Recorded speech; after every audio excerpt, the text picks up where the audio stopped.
That's on CNN Today.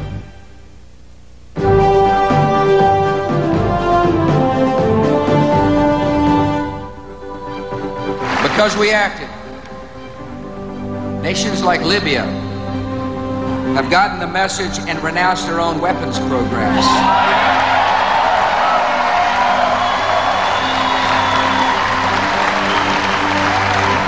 Because we acted, an example of democracy is rising at the very heart of the Middle East. Because we acted, the world is more free and America is more secure. U.S. President Bush might be interested to know that support for his efforts to democratize the Middle East comes from a surprising source. The son of Libyan leader Muammar Gaddafi praised Mr. Bush's efforts in an interview with the Arabic television network Al Jazeera. Saif al-Islam Gaddafi is quoted as saying, "The Arabs should either change or change will be imposed on them from outside." Welcome back. Is Libya really moving to the west, and what does that mean for those of us who are already here? To talk about that, we're joined by Bruce Fein, U.S. Deputy Attorney General in the Reagan administration and currently a consultant on international law and constitutional matters. Thanks so much for being with us. It looks like a very significant change in Tripoli. Is there more to it, or perhaps less to it than meets the eye? I think it's largely less to it. You notice that the president said that this was an initiative towards Middle East democracy.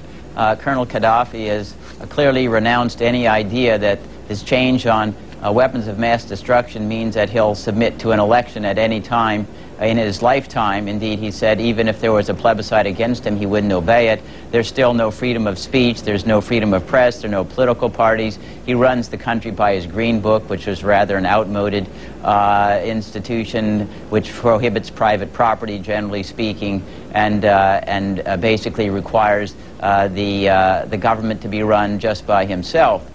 I also think that Colonel Gaddafi has not made clear whether he will extend his renunciation of weapons and mass destruction to counterterrorism measures.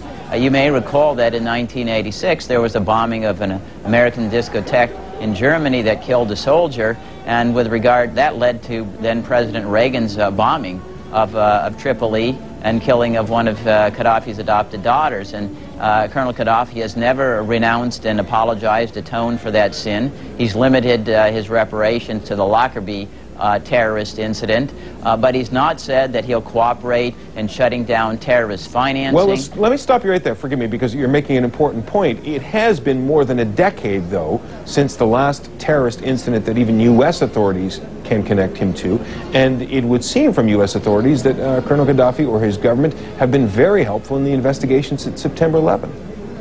Well, whether they've been helpful in the investigation of September 11th is a narrower question than whether he's generally been helpful in fighting terrorism all over the world. He had funded terrorism from the Irish Republican Army to terrorist groups, the Moro Islamic Liberation Front in the Philippines.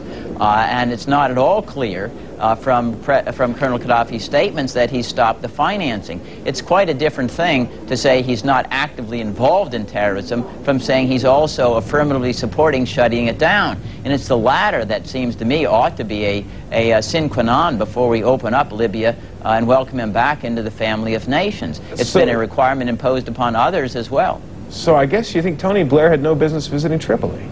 Not at this particular time. I think that he entered there because he wanted British Petroleum perhaps to get into Libya earlier than ExxonMobil. I think it's economics. I think if there's seriousness about sending a message to the Middle East countries that democratization and free enterprise, rule of law is critical if you want to get back into ordinary international relations, then Colonel Gaddafi has a lot more to do than simply saying he was renouncing weapons of mass destruction, although that ought to be welcome. But isn't Western intervention and cooperation and encouragement the way to get him to take the steps that you've described? If you say he's only a short distance or some distance down the path to being a full and cooperative partner in the community of nations, isn't it more helpful to bring him along the rest of the way? Well, I think the answer is in this fashion, no. Because once we open up the economic spigot, if you will, to Libya by providing investment funds for oil and gas exploitation, it means that there's less than domestic pressure to force changes on Libya to result in a democratization. You may recall that the only way in which Libya moved on weapons of mass destruction wasn't through so-called constructive engagement. We simply had the sanctions on. And indeed, we've told him we're not moving the sanctions off until we're convinced he complied.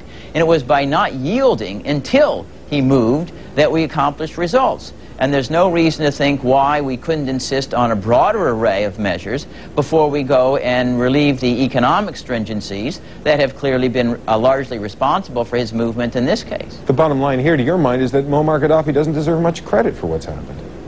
Well, he deserves credit in the sense that he's cured a small evil, but it does seem to me very odd that you should reward somebody with a 30-year history of wretchedness and villainy by saying, oh, well, if you turn a new leaf, we'll forget all those decades of wrongdoing. We would never do that to an individual who committed crimes for 30 years and said, now commit no more crimes, and say, all right, you can walk away free.